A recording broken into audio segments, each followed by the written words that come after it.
Okay, now we come to the EOB, explanation of benefit. ठीक है, explanation of benefit क्या होता है? ईओबी कहते हैं इसे। जब भी इंश्योरेंस कंपनी कोई क्लेम को पे कर देती है ना, तो जब क्लेम कोई भेजती है, ईओबी एक बिल की तरह होता है कि आप कहीं भी जाते हो, चाहे आप अमेजोन। हेलो, बहुत डिस्टर्बेंस हो रही है, कुछ सुनाई नहीं दे रहा है।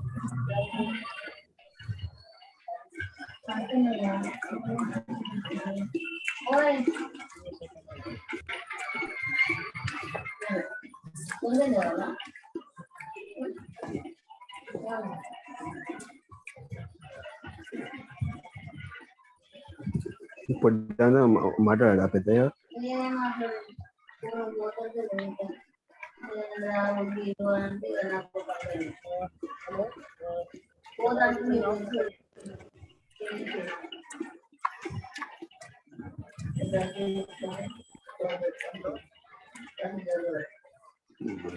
Nirmala, am I audible or not? Sir please Shrikant sir का माइक म्यूट करा दीजिए, बहुत डिस्टरबेंस आ रहा है। Shrikant, please mute yourself.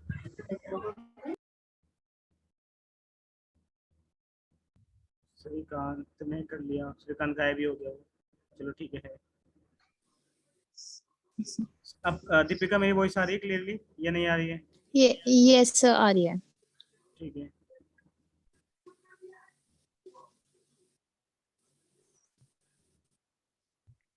So we are in EOB। Explanation of benefit क्या होती है? देखो, जैसे अगर आप कुछ भी ऑर्डर कर रहे हो, चाहे अमेजोन से या कुछ भी कहीं पे आप जाते भी हो सामान परचेज करने, चाहे कपड़े किसी, तो एक आपको बिल दिया जाता है, थोड़ा बहुत उससे सिमिलर है। That's why I am giving that example understanding के लिए। तो आप उसमें बिल में क्या होता है, आपने कितने सामान खरीदे, कितने का बिल बना है, तो उसी तरह से सिमिलर वे में होता है कि जब भी उस क्लेम में जितनी पेमेंट हुई है, कैसे पेमेंट हुई है, चेक से पेमेंट हुई है, ईएफटी से पेमेंट हुई है, वो सब हमें कहाँ पे मिल जाती है? ईओबी में मिल जाती है, एक्सप्लेनेशन ऑफ बेनिफिट में। वो सीपीटी पे हुई है, कितनी अलाउड अमाउंट है, कितना पेड अमाउंट है। आई होप मैंने कई बार ईओबी दिखलाई भी है। ठीक है, वो किस तरह की ईओबी होती है, ईओबी में क्या क्या चीजें अवेलेबल होती है, राइट? क्या क्या चीजें सीपीटी अवेलेबल होती है, बिल्ड अमाउंट अवेलेबल होता है, और क्या कितनी पेमेंट हुई है, पेमेंट चेक से हुई है, ईएफटी से हुई है, ये सब चीज हमें ईओबी में मिल जाती है। वो इंश्योरेंस कंपनी प्रोवाइडर को जब पेमेंट करती है ना, तो पेमेंट के साथ साथ वो बिल भी देती है। जैसे ठीक उसी तरह से बिल्कुल सिमिलर, इफ यू आप कुछ भी सामान लेते हो, चाहे ऑनलाइन भी ऑर्डर किया, तो उसमें बिल होता है। उस बिल में क्या होता है, वो कितने बिल्ड अमाउंट था उसका, उसके साथ क्या क्या सामान थे, मतलब सब कुछ डिस्क्रिप्शन होता है उसी तरह से। इन द सिमिलर वे, वो जब पेमेंट करता है इंश्योरेंस कंपनी, तो उस पेमेंट का एक बिल भी दिया जाता है, उसको हम एक्सप्लेनेशन ऑफ बेनिफिट कहते हैं। उसमें वो सीपीटी का अलाउड अमाउंट कितना था, पेड अमाउंट कितना था, चेक कितना हुआ, कितना डिडक्टिबल लगाया, कोपे लगाया, को इंश्योरेंस लगाया, वो सब अवेलेबल होता है उस ईओबी में। अगर कोई डिनाइड भी हुआ है, तो वो क्लेम क्यों डिनाइड हुआ है, वो भी ईओबी में अवेलेबल होता है। That is explanation of benefit, right? Clear? Okay sir. ठीक है। Now Yes, sir. we come into the point, what is new patient and established patient? I hope many of you are aware about the new patient, established patient. If anyone who's very clear, he can tell what is new patient, established patient. Atul Singh, do you know what is new patient, established patient? Sorry sir, नहीं आता। Okay, anyone? जो time period होता है, जैसे 1 साल का है, उसके बाद अगर कोई भी पेशेंट जाता है तो न्यू पेशेंट होता है, जो इंश्योरेंस का जो टाइम लिमिट खत्म होता है। हाँ, सुमन, वो टाइम लिमिट कितना होता है? 36 months आफ्टर 36 मंथ। राइट। सो ध्यान से सुन लो सब, न्यू पेशेंट, एस्टैब्लिश्ड पेशेंट क्या होता है? आपको लगेगा थोड़ा कंफ्यूजन है, बट बिल्कुल भी कंफ्यूजन नहीं है। न्यू पेशेंट केवल वही होता है, सपोज करो मेरे आसपास कोई क्लिनिक है या कोई हॉस्पिटल है, ठीक है, मैं अगर उसमें पहली बार जा रहा हूँ, तो मैं उस क्लिनिक के लिए न्यू पेशेंट दूंगा। अब मैं उसके बाद 2 महीने बाद चला गया, तो मैं उस क्लिनिक के लिए न्यू पेशेंट नहीं होऊंगा। लेकिन मैं उस क्लिनिक के लिए आज गया, फिर मैं गया 36 महीने बाद, 3 साल बाद, मैं दोबारा से उसके लिए न्यू पेशेंट ही हो जाऊंगा। अगर तो इसकी डेफिनेशन बहुत ही सिंपल सी न्यू पेशेंट की, या तो वो पर्सन पहली बार जा रहा है या 36 महीने बाद जा रहा है, तब वो उसके लिए न्यू पेशेंट होगा। या फिर कोई ऐसा पर्सन जो एक बार से ज्यादा बार विजिट हो चुका है 36 महीने के अंदर, तो उसे हम कहेंगे एस्टैब्लिश पेशेंट। सर एक चीज So it has nothing to do with the insurance, right? It has, देखो ये न्यू पेशेंट और एस्टैब्लिश पेशेंट क्यों जरूरी होता है, बिकॉज हम सीपीटी जब बिल करते हैं ना, जब प्रोवाइडर सीपीटी बिल करता है, तो न्यू पेशेंट के लिए अलग सीपीटी बिल होती है और एस्टैब्लिश पेशेंट के लिए अलग सीपीटी बिल होती है। सर जो न्यू पेशेंट के लिए डॉक्टर के पास जब प्रोवाइडर क्लेम भेजेगा उस पेशेंट का, तो अगर उस प्रोवाइडर के पास वो पेशेंट 36 महीने के अंदर पहले आ चुका है, तब उसके लिए वो होगा एस्टैब्लिश पेशेंट। एस्टैब्लिश पेशेंट के सीपीटी बिल होगी उसके लिए। अगर it has nothing to do with the insurance, but it has very thing to do with the provider. ठीक है, प्रोवाइडर के, अगर प्रोवाइडर पर डिपेंड करता है कि कितने बार विजिट हुआ है, बट इंश्योरेंस से कोई इतना वो नहीं है, इंश्योरेंस से कोई मतलब नहीं है न्यू पेशेंट और बट अगर एस्टैब्लिश पेशेंट है तो अलग सीपीटी बिल होती है, न्यू पेशेंट है तो अलग सीपीटी बिल होगी। अगर आपने एस्टैब्लिश पेशेंट को न्यू सीपीटी बिल कर दी ना, तो इंश्योरेंस डिनाइल दे देगा फिर कि आपने पेशेंट न्यू पेशेंट था, आपने एस्टैब्लिश सीपीटी क्यों बिल करी है, क्योंकि फिर बिल्ड अमाउंट डिफरेंट हो जाता है। हाँ अभिषेक, आप पूछो, क्या क्वेश्चन पूछ रहे हो आप? मैं कह रहा था वो ये 99,102 to 99,115 न्यू पेशेंट के लिए होता है सर? नहीं, 99,101 से 99,105 न्यू पेशेंट के लिए, 99,211 से लेके 99,215 एस्टैब्लिश पेशेंट। सॉरी मैंने भी कुछ गलत बोल दिया। 99,201 से लेके 99,205 होता है न्यू पेशेंट, 99,211 से लेके 99,215 होता है एस्टैब्लिश पेशेंट। यस यस ठीक है, तो न्यू पेशेंट और एस्टैब्लिश पेशेंट कंफ्यूजन किसी को? नहीं। No sir. No, sir. ठीक है, तुम सिंह बताओ, what is new patient establish patient? Yes, sir, I can do that. Sir, new patient is that patient who has visited only one time in 36 months. Right. And the established patient is that patient who has visited many times in between 36 months. Right, very good. देखो ये चीज आपको भूलना नहीं है, basic चीजें होती हैं। शिवानी आप बताओ, what is new patient establish patient? Sir new patient होता है न्यू पेशेंट होता है जो फर्स्ट टाइम विजिट कर रहा होता है, या फिर 36 मंथ्स में पहली बार विजिट कर रहा होता है, या आफ्टर 36 मंथ्स के बाद विजिट करता है, वो न्यू पेशेंट होता है। और एस्टेब्लिश्ड पेशेंट वो होता है the one who has been जो मतलब 36 मंथ्स के मतलब बीच में उसका ट्रीटमेंट चल रहा है और वो विजिट कर रहा है, तो वो एस्टेब्लिश्ड पेशेंट होता है। Right, so I hope everyone is clear with the new patient established patient. Anyone if left, Srikant और सचिन गहलोत? तो सर मुझे EOB का बता दीजिए एक बार। EOB का, EOB में क्या जानना है बताओ? सर थोड़ा डेफिनेशन टाइप में बता दो। डेफिनेशन ये देखो, it explanation of benefit. Definition में अगर आपको समझना है what is EOB, it is an it stands for explanation of benefit and it is sent out by insurance company when claim is paid or denied by the insurance company, या simply बोलो whenever claim is processed by the insurance company, so they sent a bill to the provider and that bill is called EOB. ठीक है, and in that EOB we can see the allowed amount, paid amount, patient responsibility, all the things we can see on EOB, explanation of benefit। मतलब इसकी एक exact कोई वैसे definition नहीं है, because ये एक बिल है और उस बिल में क्या होता है, जब भी क्लेम प्रोसेस होता है उस प्रोसेस के बाद इंश्योरेंस कंपनी उस बिल को भेजती है प्रोवाइडर के पास। उसमें उस क्लेम में क्या पेमेंट हुई है, चेक से पेमेंट हुई है, EFT से पेमेंट हुई है, उस चिप का डिस्क्रिप्शन उसमें अवेलेबल होता है। उस चीज का डिस्क्रिप्शन आपको EOB में दिखेगा वो। ठीक है सर। ठीक है, EOB मैंने वैसे दिखलाई है, अगर आप I don't know if you were available or not that time, उसमें CPT होती है, allowed amount होता है, paid amount, ये सब चीजें अवेलेबल होती है। So new patient established patient confirm. Now what is participating provider or non participating provider? What is participating provider and non participating provider? तो देखो क्या होता है, I guess participating बोलो। participating provider is the one who is in contract with the insurance company. Right देखो आपने अगर कोई इंश्योरेंस ले रखा है चाहे आपकी कंपनी ने प्रोवाइड कर रखा है या आपने पर्सनली ले रखा है जैसे भी, तो उसमें देखना कुछ इंश्योरेंस के नाम होंगे, ठीक है, कुछ इंश्योरेंस के नाम होंगे, केवल आप उसी इंश्योरेंस के पास कुछ प्रोवाइडर के नाम होंगे, उस इंश्योरेंस जो आपका इंश्योरेंस होगा उसमें कुछ प्रोवाइडर के बोले तो हॉस्पिटल के नाम होंगे, कुछ डॉक्टर के नाम होंगे, आप केवल उन्हीं के पास जा सकते हो।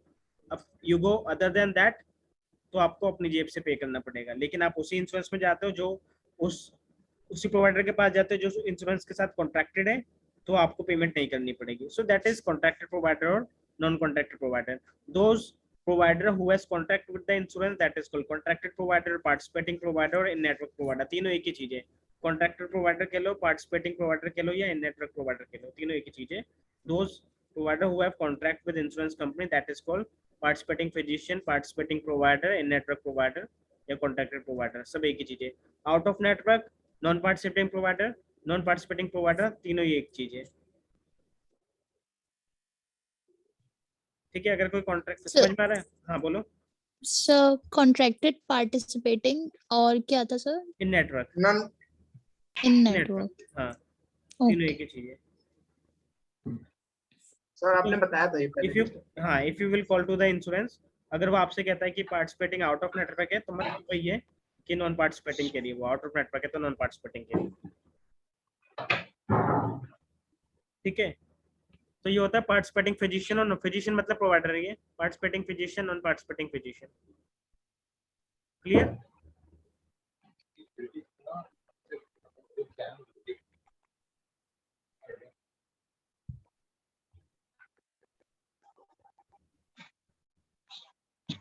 Yes sir.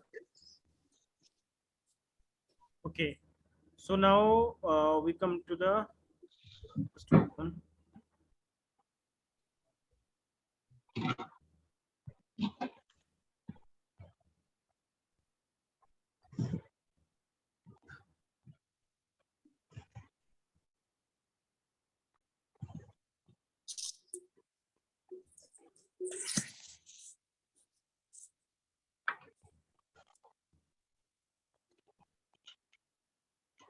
अभिषेक कुंवर अवेलेबल नहीं है, अभिषेक कुंवर ने टाइम तो पूछा था, एक second.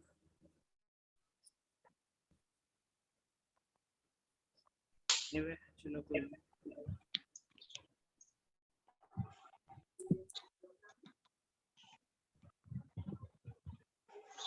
So now we come into the codes. Codes क्या होते हैं? What sir? Codes. Codes. Codes. Okay.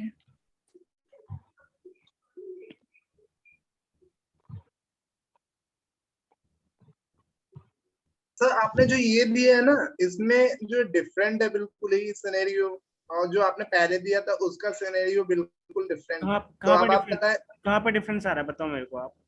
नहीं डिफरेंस मतलब थोड़े से जो है लैंग्वेज डिफरेंस है।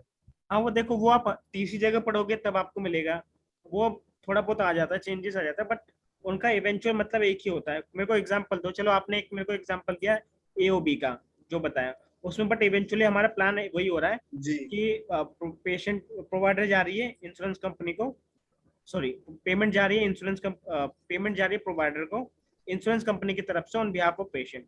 इवेंचुअली एक्शन प्लान वही निकल रहा है। और बताओ और कहाँ पे डिफरेंस आ रहा है दोनों में?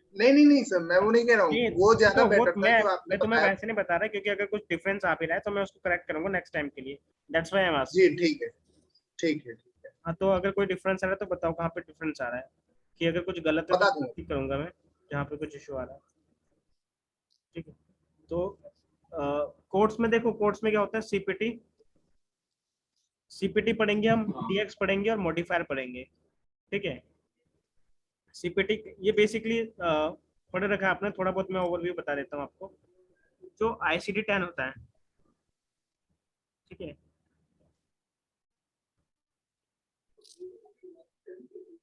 उसमें क्या होता है, अभी ICD का 10th वर्जन चल रहा है। जो डायग्नोसिस कोड होते हैं ना, ये चेंजेस होते रहते हैं। चेंजेस क्यों होते रहते हैं? बिकॉज आपको भी पता है, जैसे बुक्स के एडिशन आते रहते हैं, न्यू टेक्नोलॉजी आती रहती है, तो एडिशन भी आते हैं तो डीएक्स के एडिशन भी चेंज होते रहते हैं। क्यों? बिकॉज अब जैसे कोविड है, नई डिजीज आ गई, तो नए डायग्नोसिस कोड बनेंगे, राइट? नए डायग्नोसिस कोड बनेंगे तो नए सीपीटीज बनेंगे,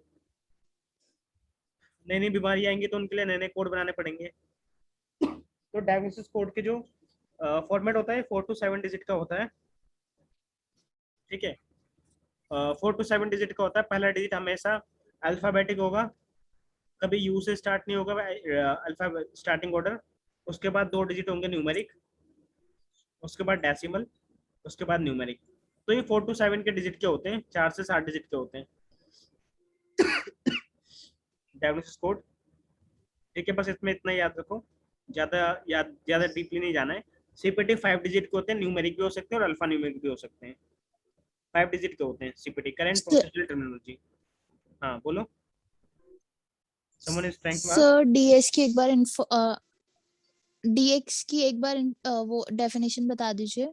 DX की definition, it is a diagnosis code which represent the disease which patient is suffering from.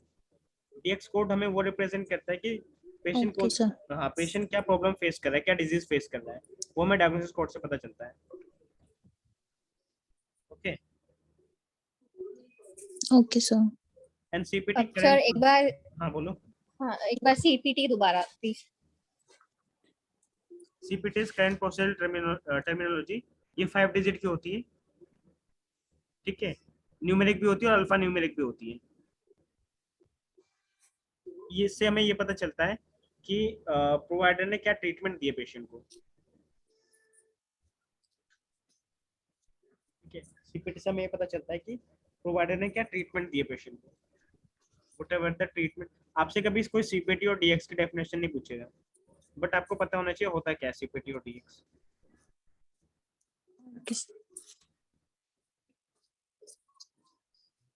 So now CPT is finished, DX is finished. Deeply हम पढ़ेंगे obviously. Currently now we are just going through that.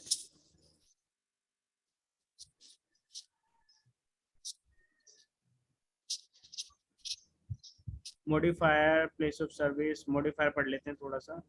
Modifier देखो क्या होते हैं। Modifier 2 digit के होते हैं, numeric भी हो सकते हैं और अल्फाबेटिक भी हो सकते हैं। ये सीपीटी को थोड़ा स्पेसिफाई करते हैं।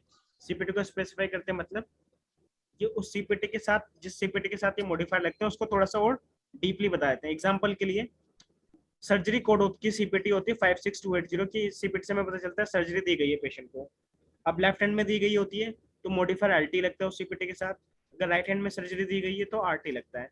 तो उससे क्या होगा, अगर हमने सीपीटी के साथ आरटी लगा रखा है तब वो क्लेम जाएगा इंश्योरेंस कंपनी के पास। तो इंश्योरेंस के जो पेमेंट करेंगे, जो भी पेमेंट करते हैं इंश्योरेंस वाले, वो समझ जाएंगे कि अच्छा एलटी मॉडिफायर लगा हुआ है मतलब सर्जरी लेफ्ट हैंड में दी गई थी, आरटी मॉडिफायर लगाया तो मतलब सर्जरी राइट हैंड में दी गई थी। अगर दोनों हैंड में सर्जरी हुई तो मॉडिफायर 50 लगाया जाता है बायलैटरल।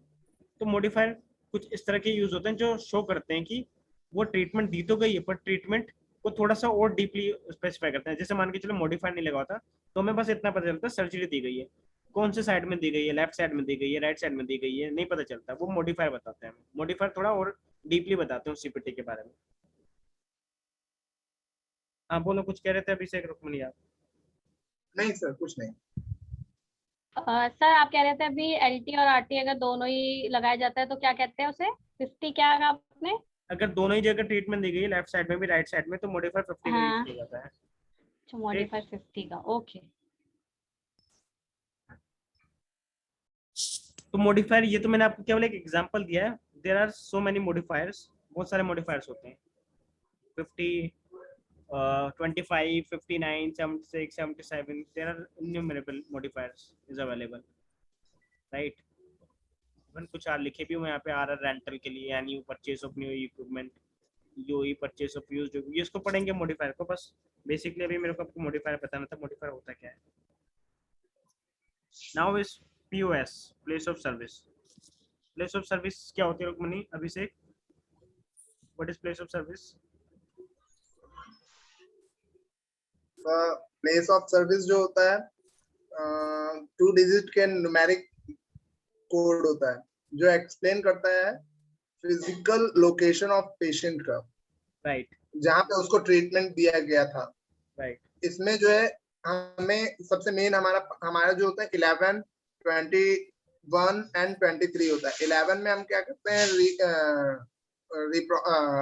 रिप्रोसेस करते हैं। 23 में हम क्या करते हैं, कॉल करते हैं। भाई वो और 21 लिसन होल्ड ऑन, वो ऑथराइजेशन का था। अभी मैंने आपसे ऑथराइजेशन नहीं पूछा, अभी आपसे केवल प्लेस ऑफ सर्विस पूछा है। अच्छा, तो 21 जो इन पेशेंट है, इन पेशेंट का मतलब होता है कि 24 आवर्स से जब ज्यादा पेशेंट हॉस्पिटलाइज होता है तो वो होता है 21 के POS में चला जाता है। और 23 जो होता है, सॉरी 22 जो होता है आउट पेशेंट होता है, मतलब 24 hours with in time of 24 hours के अंदर जो है डिस्चार्ज हो जाता है, उसको वो 22 का होता है। इमरजेंसी तो इमरजेंसी होती है। और 11 जो होता है वो ऑफिस का होता है सर, ऑफिस बेस्ड होता है सर। हेलो हेलो, एक सेकंड। हाँ अभी सही बताया आपने। प्लेस ऑफ सर्विस से हमें ये पता चलता है कि जो ट्रीटमेंट दी गई है वो कहाँ पे दी गई है। जैसे कि अगर 11 में दी गई है तो मतलब डॉक्टर के ऑफिस में दी गई है ट्रीटमेंट, ठीक है। अगर 12 में दी गई है तो घर पे दी गई है, पेशेंट के घर पे। 21 में दी गई है तो ट्रीटमेंट हॉस्पिटलाइज, पेशेंट जो हॉस्पिटलाइज हुआ है 24 घंटे से ज्यादा, मतलब पेशेंट हॉस्पिटल में 24 घंटे से ज्यादा रुका हुआ है। अगर 22 है, पेशेंट 24 घंटे से कम रुका हुआ है, आउट पेशेंट है, ठीक है। 23 है इमरजेंसी, जो ट्रीटमेंट दी गई है इमरजेंसी वो जगह पे दी गई है, मतलब कोई एक फिक्स लोकेशन नहीं है। अगर प्लेस ऑफ सर्विस 24 है एम्बुलेटरी, मतलब एम्बुलेंस में दी गई है ट्रीटमेंट। 31 है स्किल नर्सिंग फैसिलिटी होती है, इसके लिए मतलब अलग से जो लोकेशन बने होते हैं, जो उसमें केवल उसी तरह की फैसिलिटी दी जाएगी, तो वो होता है स्किल नर्सिंग फैसिलिटी, उसमें अलग तरह से ट्रीटमेंट दिया जाता है। Okay sir. तो there are some scenarios. Important कौन कौन सा है इसमें? 11 इंपॉर्टेंट है, 11, 21, 22 और 23 नहीं और 22 नहीं, 11, 21, 23। हाँ 23 और ज्यादा से ज्यादा 31 कर सकते हो, बस ये 4-5 कर लो, इससे ज्यादा कुछ नहीं करना, बिकॉज मैक्सिमम जो क्लेम्स आएंगे आपके पास 11 के लिए आएगा और 21 के लिए। सर सिनेरियो ज्यादा सिनेरियो हमारे 21 में बनते हैं, बहुत सारे कंडीशन बन जाते हैं उसमें। कंडीशन बन जाती है बट क्लेम इतने नहीं आएंगे आपके पास। क्लेम केवल अच्छा, 11 के आएंगे और 21 के आएंगे। 21 के भी आएंगे, ऐसा नहीं। हाँ 21 के भी आएंगे और 11 के सबसे ज्यादा आएंगे केसेस आपके पास। सर एक चीज और पूछना था हमें, जब 21 में आएगा तो हम सिर्फ एक बोलो ही चीज याद रखेंगे देखो, ना, आप CMS 1500। लिसन, आप वर्क करोगे फिजिशियन बिलिंग में। फिजिशियन बिलिंग में क्या होता है, जो क्लिनिक डॉक्टर जो क्लिनिक में होते हैं, तो वो place of service Yes, sir. 11 ही होते हैं उनके मैक्सिमम। 21 होते हैं अगर आप हॉस्पिटल बिलिंग में वर्क कर रहे हो। इन केस 10% चांसेस है कि आप हॉस्पिटल बिलिंग में वर्क करो, 20% है खैर आप हॉस्पिटल बिलिंग के भी। सर आपकी आवाज बेकार आ रही है तो यस सर, शायद ये वॉइस का इशू होगा, तो वो मतलब रिकॉर्डिंग कर रहा हूँ तो उसकी वजह से हो वॉइस जाता है। ब्रेक हो रही है। देखो अगर हॉस्पिटल बिलिंग में वर्क कर रहे हो आप तो 21 प्लेस ऑफ सर्विस ज्यादा आएगी, फिजिशियन बिलिंग में करे तो 11 प्लेस ऑफ सर्विस ज्यादा आएगी। ठीक है सर, ठीक। ठीक। और पूछो, क्या पूछ रहे थे आप? कुछ पूछने जा रहे थे आप? नहीं, मैं तो जो पूछूंगा वो सब डिनाइल से है, वो अभी पूछना ठीक नहीं है, ये बेसिक क्लास है ना।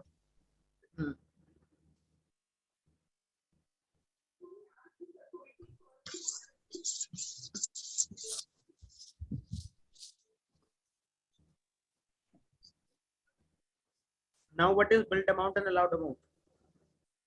एक मैंने अलाउड अमाउंट का डेफिनेशन बताया था ना, मतलब फॉर्मूला टाइप में बनाया था, याद है किसी को?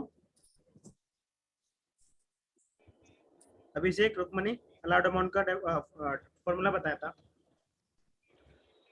Paid amount plus pro patient responsibility. Sorry क्या बोल रहे हो?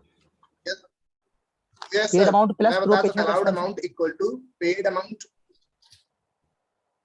Plus pro paid patient amount plus, हाँ sorry, true patient responsibility. Okay, and what is true patient responsibility?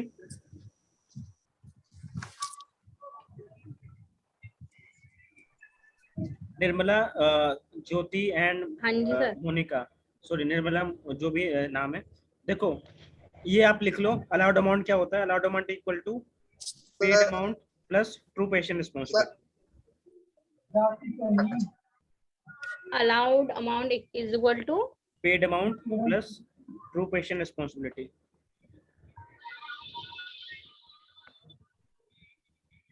हाँ बोलो अभिषेक, क्या कह रहे हो आप? Hello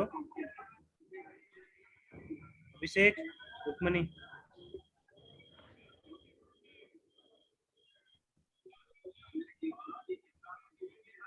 hello, am I audible? Yes sir, आपने क्या बोला sir? Allowed amount is equal to paid amount plus true patient responsibility. ठीक है, allowed amount equal to paid amount plus true patient responsibility. और ट्रू पेशेंट रिस्पॉन्सिबिलिटी क्या होता है? Deductible, कोपे, कोइंश्योरेंस, इन तीनों को कहते हैं ट्रू पेशेंट रिस्पॉन्सिबिलिटी। अब डिडक्टिबल क्या होता है, कोपे क्या होता है, कोइंश्योरेंस क्या होता है, ये हम पढ़ेंगे, आपको बताऊंगा मैं तीनों। हेलो हाँ बोलो अभिषेक। हेलो सर, आवाज आ रही है? हाँ भाई, आ रही है आवाज। ये सर आपने रिस्पॉन्सिबिलिटी पूछी थी सर। मैंने अलाउड अमाउंट का फॉर्मूला पूछा था। नहीं, अलाउड अमाउंट का फॉर्मूला तो वही है ना, वो तो मैंने बता दिया था, paid amount plus true patient responsibility. True patient responsibility क्या होती है sir? True coincidence sir.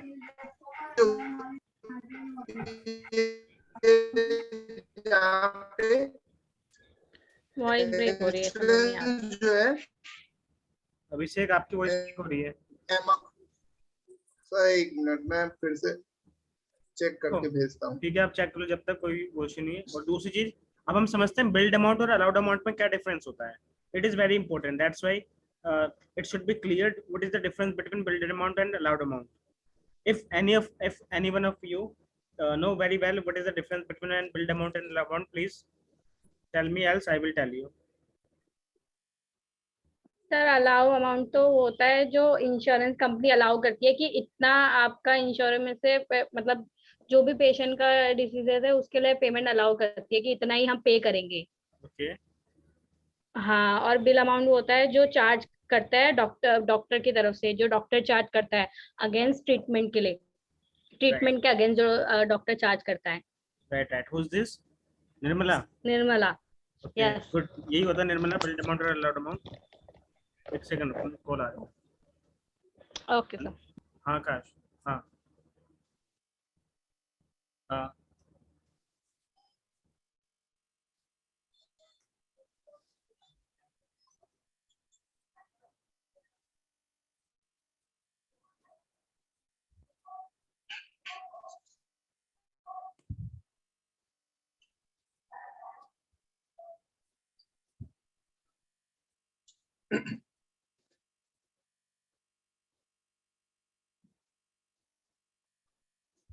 Hello, अब आ रही है सर क्लियर आवाज? यस सर, आपकी आवाज क्लियर आ रही है। सर अभी कॉल पर हैं। अच्छा, ओके, थैंक यू। हाँ अभिषेक, आ रही है आपकी आवाज। ठीक है, तो हाँ निर्मला आपने सही बताया, बिल्ड अमाउंट और अलाउड अमाउंट यही होता है। Build amount is that amount which is, जो डॉक्टर होता है वो उसको पे करता है, डॉक्टर होता है वो बिल करता है इंश्योरेंस कंपनी को, ठीक है, against the treatment which is given to patient. ठीक है, अलाउड अमाउंट वो होता है इंश्योरेंस जितना पे करेगा, जितना उस पर अलाउ करेगा। मतलब अलाउड अमाउंट और पे अमाउंट सेम नहीं हो सकते, क्यों? क्योंकि allowed amount equal to paid amount plus true patient responsibility है। मतलब अगर उसने कुछ डिडक्टिबल, कोपे या कोइंश्योरेंस लगाया है तो पेड अमाउंट अलाउड अमाउंट से थोड़ा कम होगा, राइट? अगर वो अलाउड $100 कर रहा है तो उसमें से अगर उसने पे करा है $50, तो $50 उसने कोपे, कोइंश्योरेंस या डिडक्टिबल, इन तीनों में से कुछ लगाया होगा। एग्जांपल आपके सामने, बिल्ड अमाउंट कर रखा है इंश्योरेंस ने $100, इंश्योरेंस ने कितना अलाउ करा? 80, कहाँ गया? $80।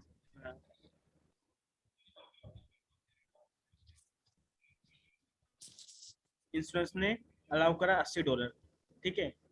पेड अमाउंट कितना है? $75। $5 क्या लगा दिया? कोपे लगा दिया, right? I hope everyone is getting understand. Atul Singh, Shrikant? Yes sir, I understand. कोई कंफ्यूजन किसी को कहीं पे? शिवानी, दीपिका? ये जो को पेमेंट है सर, ये कस्टमर पे करेगा, सॉरी पेशेंट पे करेगा, राइट? राइट। अगर उसके पास सेकेंडरी इंश्योरेंस है तो सेकेंडरी को फाइल होगा, एल्स पेशेंट पे करेगा, पेशेंट को बिल हो जाएगा। पे करेगा। ठीक है। ठीक है। Okay. Neha Sharma, are you there? Yes, I am here. Okay, ठीक है, आपको समझ में आ रहा है ना? हाँ जी, हाँ जी। ठीक है। सो इट इज, ये खत्म हो गया। नाउ इट इज, देखो बिल्ड अमाउंट और अलाउड अमाउंट में ये काफी इंपॉर्टेंट, बिकॉज आपको ये जो भी क्लेम आप वर्क करोगे ये आपके सामने हमेशा रहेगा, क्योंकि ईओ भी आपको ओपन करोगे और उसमें बिल्ड अमाउंट, अलाउड अमाउंट, ये डिडक्टिबल, ये सब आपको मिलने ही मिलने हैं, हर क्लेम में मिलेंगे मतलब। तो ये आपको अलाउड अमाउंट ये सब पता होना चाहिए। Okay okay. को इंश्योरेंस क्या होता है? को इंश्योरेंस भी एक पेशेंट रिस्पॉन्सिबिलिटी टाइप में होती है, जो जब पेशेंट कोई भी प्लान परचेज करने गया ना, पेशेंट कोई भी प्लान खरीदने गया है, परचेज करने गया है, तो आई थिंक सब म्यूट पे रख लो। तो क्या होता है, सबसे पहले एक डिडक्टिबल फिक्स हो गया होता है हर इंश्योरेंस का कि इस साल का इतना डिडक्टिबल होगा, वो डिडक्टिबल फिक्स हो गया होता है। और को इंश्योरेंस भी फिक्स हो गया होता है। जब पेशेंट को प्लान लेना हो जाता है तो बोलते हैं कि हम इतना परसेंटेज को इंश्योरेंस छोड़ेंगे, ठीक है, वो उनका आपस में फिक्स होता है, वो इंश्योरेंस कंपनी और पेशेंट के बीच में जो भी फिक्स होता है, तो उतना कुछ परसेंटेज वो को इंश्योरेंस छोड़ता है।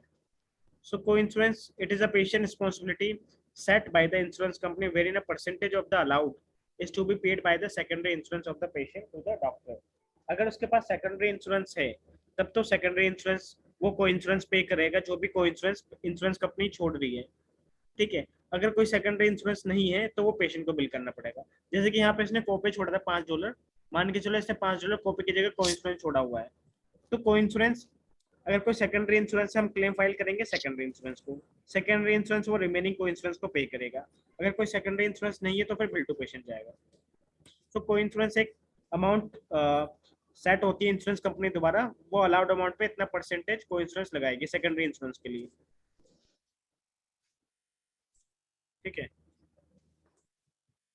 तो नाम से पता चल रहा है को इंश्योरेंस मतलब एक अमाउंट होती है जो प्राइमरी तो पे करेगा पर प्राइमरी कुछ अमाउंट छोड़ता है सेकेंडरी इंश्योरेंस के लिए, दैट इज कॉल्ड को insurance.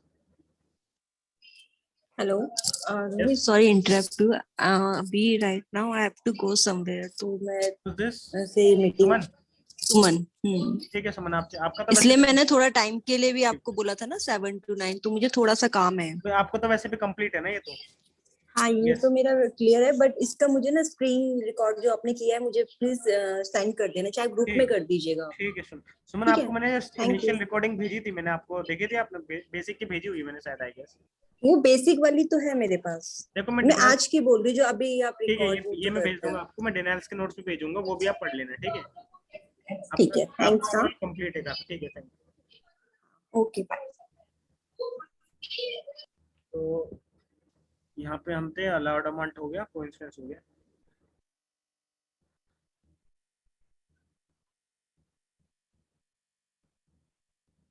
So now we are coincidence clear है सबको या नहीं अभी कुछ भी? अतुल सिंह, क्लियर है sir. What is coincidence? Sir Atul आपकी वॉइस काफी कम आ रही है, थोड़ा लाउडली बोलो। हेलो सर, अब आ रही है? नहीं अभी भी कमी आ रही है, आप बोलो anyway. Sir can I define sir? Sir आपके दूसरे नोट्स में सर जो था मैंने वो लग गया था सर। ठीक है, हाँ कोई नहीं, आप मेरे को वही सुनाओ, पिछले नोट्स में था सर।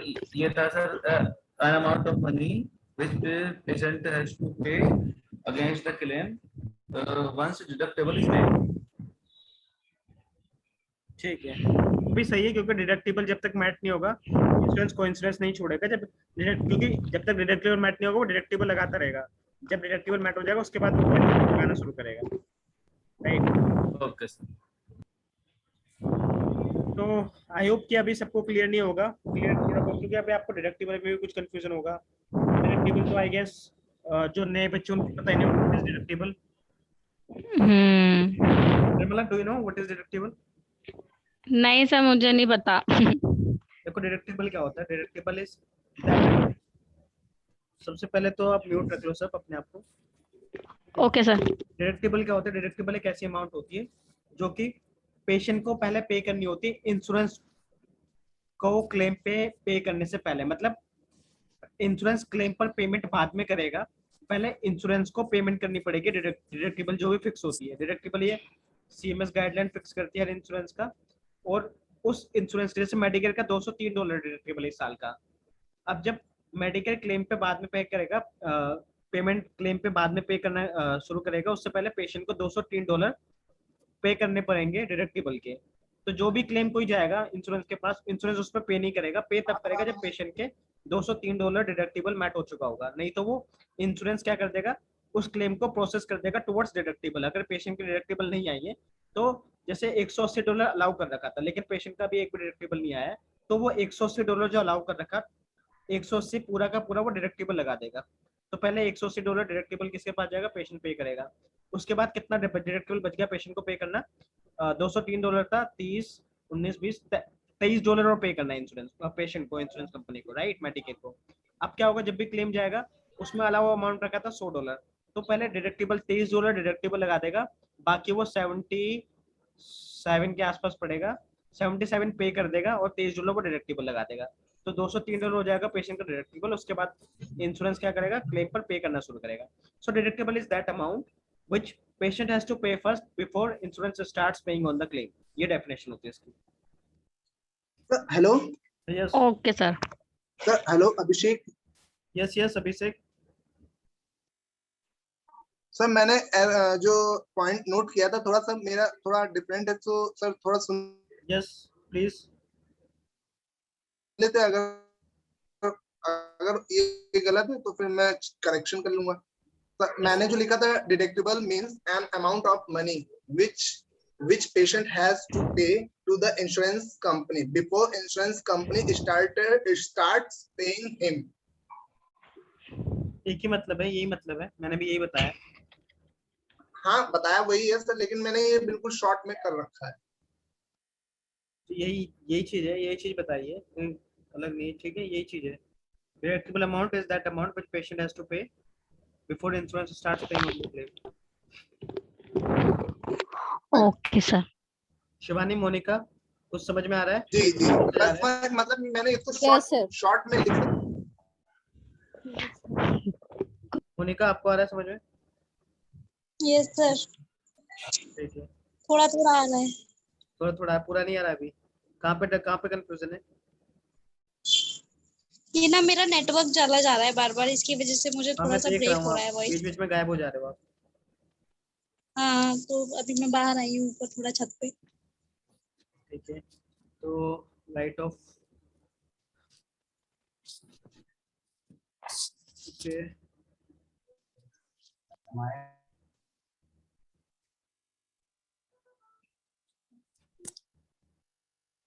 वही मैं आपको रिकॉर्डिंग भेज दूंगा, आप रिकॉर्डिंग देख लेना। Okay sir. तो इतना जितना हमने पढ़ लिया उतना ठीक है। आज हम रेवेन्यू साइकिल मैनेजमेंट टॉपिक पढ़ के आज के इतना खत्म करेंगे। आरसीएम साइकिल खत्म करके, आरसीएम साइकिल के बाद कितना बचा है, मेडिकेयर बचा तो काफी है।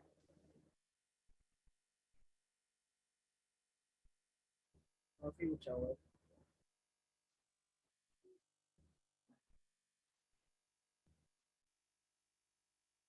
तो आज आरसीएम साइकिल और पढ़ लेते हैं।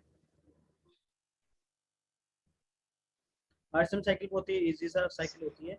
Basically it is life cycle of a claim. ये क्लेम की लाइफ साइकिल को हम कहते हैं RCM, revenue and cycle management. जैसे कि हमने ड्यूरिंग स्कूल बहुत पढ़ी होगी लाइफ साइकिल ऑफ, चाहे life cycle of water cycle, मतलब लाइफ वाटर साइकिल पढ़ते थे, और भी काफी नाइट्रोजन साइकिल। मतलब साइकिल में क्या होता है कि ये स्टार्टिंग में कहाँ से जा रहा है, फिर क्या होगा इसके साथ आगे, एंड मतलब पूरा जो साइकिल चलती है। तो रेवेन्यू साइकिल में हम ये सीखेंगे क्लेम जनरेट किस सिनेरियो में होता है, उसके बाद वो कहाँ तक जाता है, उसके बाद इवेंचुअली उसके साथ क्या होता है। तो